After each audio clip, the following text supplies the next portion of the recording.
Garuda Express, an international courier service. ఎట్టకేలకు శిల్పా చక్రపాణి నోరు విప్పారు. తన నోటితోనే స్వయంగా నంద్యాల టికెట్ ఎవరికి వస్తుందో చెప్పేశారు. ఇప్పటిదాకా నంద్యాల టికెట్ మాదంటే మాది అని అటు భూమా వర్గం ఇటు శిల్ప వర్గం ఒకరినొకరు సై అంటే సై అనుకున్నారు. ఒకానొక సమయంలో బాబు ఈ రెండు గ్రూపులను ఎలా కంట్రోల్ చేయాలో కూడా అర్థం కాక తలపట్టుకున్నారట. ఎట్టకేలకు వీళ్ళిద్దరిని ఎలాగోలాగా తన కంట్రోల్లోకి తెచ్చుకున్నారు బాబు. రెండు గ్రూపులు నంద్యాల టికెట్ పార్టీ అధిష్టానానికి వదిలేస్తున్నామని చెప్పించగలిగారు బాబు. అయితే ఇప్పుడు శిల్పా మోహన్ రెడ్డి నంద్యాల టికెట్ విషయంలో సైలెన్స్ బ్రేక్ చేశారు. స్పష్టమైన క్లారిటీ ఇచ్చేశారు.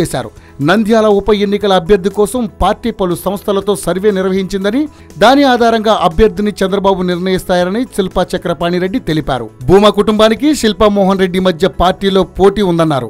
అధిష్టానం ఇచ్చిన సర్వే రిపోర్టు ప్రకారం నంద్యాల ఉప ఎన్నిక అభ్యర్థి ఎంపిక జరుగుతుందని, బాబు ఎవరిని నిర్ణయిస్తే వాళ్ల గెలుపుకు కృషి చేస్తామని తెలిపారు. ఇప్పుడు అందరి కళ్ళు బాబు సర్వే రిపోర్టు పైనే. బాబు ఎప్పుడు గుట్టు విప్పుతాడో మరి చూడాలి.